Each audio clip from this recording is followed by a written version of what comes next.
Question corresponding क्या क्या दिया हुआ है, ए नॉन इंडक्टिव रेजिस्टेंस, पहली बात है नॉन इंडक्टिव रेजिस्टेंस बनाओ, ठीक है, नॉन इंडक्टिव रेजिस्टेंस बना दिया आपने, कितना दिया हुआ 10 ओम दिया हुआ, एकदम सिंपल वे में। आफ्टर दैट फिर बोला है इज कनेक्टेड इन सीरीज, इसके साथ कनेक्टेड है एक सीरीज में with A inductive coil. Inductive coil का मतलब अगर सिर्फ इंडक्टिव कॉइल बोलता है तो उसमें कॉइल भी, उसमें रेजिस्टेंस भी होगा और इंडक्टर। देखो नॉन इंडक्टिव का मतलब क्या होता है, non inductive only resistance, only resistance होगा, आर होगा।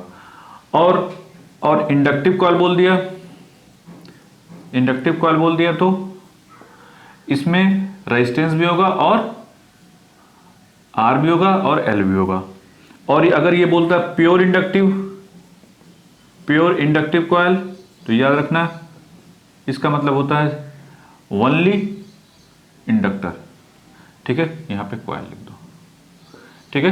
क्लियर हो गया कि नॉन इंडक्टिव का मतलब सिर्फ रेजिस्टेंस और इंडक्टिव कॉइल का मतलब रेजिस्टेंस एंड इंडक्टर, और नॉन प्योर इंडक्टिव कॉइल का मतलब सिर्फ इंडक्टर, ठीक है। क्लियर हो गया। तो क्वेश्चन में ये बोला है नॉन इंडक्टिव रेजिस्टेंस, तो पहले नॉन इंडक्टिव रेजिस्टेंस बनाओगे, फिर next target is connected in series, उसके साथ एक कनेक्टेड है सीरीज में with A inductive coil. Inductive coil का मतलब हो गया जिसमें रेजिस्टेंस और इंडक्टर दोनों होगा। तो आप क्या बनाओगे, एक रेजिस्टेंस बनाओगे, क्योंकि कॉइल दिया है इस वजह से क्या होगा, इसका रेजिस्टेंस होगा, नहीं ये बोला ना, series with A inductive coil across 200 volt. तो जो कॉइल है वो हो गई ये, आप इसको चाहो तो ऐसे कर सकते हो, ठीक है, ये हो गया आपका कॉइल, ठीक है। ये करा कि across 200 volt 50 hertz AC supply, यहां तक पढ़ो पहले। एसी सप्लाई से ये क्या है, कनेक्टेड है। तो जब एसी सप्लाई से कनेक्टेड होगा तो कैसा बनेगा, लाइक दिस वन, ये 200 वोल्ट। अब ये कुछ भी नहीं दिया तो ये कौन सी वैल्यू होगी, आरएमएस वैल्यू होगी, और ये 50 हर्ट्ज जो भी है, ऐसा बना दिया। The current draw bye series connection is 10 ampere, इसमें कितनी करंट जा रही है, 10 ampere. The resistance of the coil is 2 ओम, अच्छा इसका रेजिस्टेंस भी दे रखा है, चलो बहुत बढ़िया बात, ठीक है। 2 ओम डिटरमाइन करना इंडक्टेंस ऑफ द कॉइल, ये जो कॉइल है इसका इंडक्टेंस क्या होगा, एल डिटरमाइन करना है। Power factor, voltage across coil, और वोल्टेज अक्रॉस कॉइल मतलब हमको ये वोल्टेज चाहिए, ठीक है। पहली बात ये दे रखा है, तो देखो बहुत सारे एडवांटेजेस हम लेंगे यहाँ पे। पहला हमारा टारगेट क्या होगा कि ये जो यहाँ से लेकर यहाँ से यहाँ तक, अगर इस पूरे इस सर्किट की बात करें तो इस सर्किट में वी आर ले सकते हैं यहाँ से लेकर यहाँ तक, और ये ले सकते हैं वी एल, नहीं यहाँ तक तो कोई डाउट नहीं, कैसे तो कैसे, ठीक है। और ये दोनों किस में है, सीरीज में, ये सभी ये दोनों किस में है, सीरीज में। तो पहला टारगेट ये होगा कि वी आर की वैल्यू अगर आपको लिखना हो मैग्नीट्यूड वाइज तो क्या लिखोगे, वी आर की वैल्यू लिखोगे मैग्नीट्यूड वाइज तो आई इंटू आर लिखोगे। आई की वैल्यू 10 एम्पियर है और आर कितना है, इन दोनों को जोड़ दो, 10 + 2, तो 10 + 2 कितना हो गया, 12, 12 × 2 तो 120 वोल्ट। 120 वोल्ट तो हो गया हमारा किसके करस्पॉन्डिंग वोल्टेज, इस प्योर रेजिस्टेंस के करस्पॉन्डिंग, ठीक है। अब ये बताओ ये दोनों किस में है, ये दोनों सीरीज में है, इनका कॉम्बिनेशन जो है सीरीज कॉम्बिनेशन ये भी है, नहीं तो चूंकि सीरीज में है तो हमने बताया था क्या होगा, v का स्क्वायर जो रिजल्टेंट होगा उसका स्क्वायर दिस इक्वल टू, ये ऐसे लिख देते हैं v this equal to √ V R का स्क्वायर प्लस वी एल का स्क्वायर। ये मैग्नीट्यूड हो रहा है, सिर्फ मैग्नीट्यूड है। तो वी आर कितना है हमको, वी आर हमको पता है, हमको वी आर पता है कि 120 का होल स्क्वायर है, लेकिन वी एल हमको नहीं पता, नहीं। व्हाट अबाउट वी भी हमको पता है, ये कितना है 200। तो अब यहाँ से वी एल की वैल्यू निकाल सकते हो, वी एल की वैल्यू क्या हो जाएगी, √ 200 का स्क्वायर माइनस 120 का होल स्क्वायर। अब बस हमको विद द हेल्प ऑफ कैलसी क्या करना है, इनकी वैल्यू निकाल देना है, इससे हमको वी एल मिल जाएगा, ठीक है।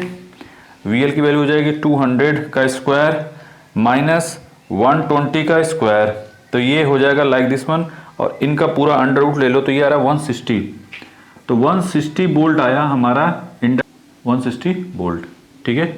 अब हम इसकी हेल्प से देखो वी एल की वैल्यू किससे करस्पॉन्डिंग होती है, आई इंटू ओमेगा एल, नहीं यहाँ पे एक्सएल लिखोगे, तो इससे आप एक्सएल निकाल लो पहले। एक्सएल की वैल्यू क्या होगी, VL divide by I, VL 160 divided by I की वैल्यू कितनी 10 एम्पियर, तो ये हो गया 16 ओम। और मैग्नीट्यूड वाइज बात हो रही है, सब मैग्नीट्यूड वाइज, तो एल की वैल्यू क्या हो जाएगी यहाँ से 16 डिवाइड बाई 2 पाई एफ 50, तो ये आएगा 0.051 हेनरी। ठीक है, ये आया एल की वैल्यू 0. जो भी है that is 0.051 Henry. Power factor, अब नेक्स्ट टारगेट होगा कि पावर फैक्टर को डिटरमाइन करना। पावर फैक्टर के लिए क्या करोगे,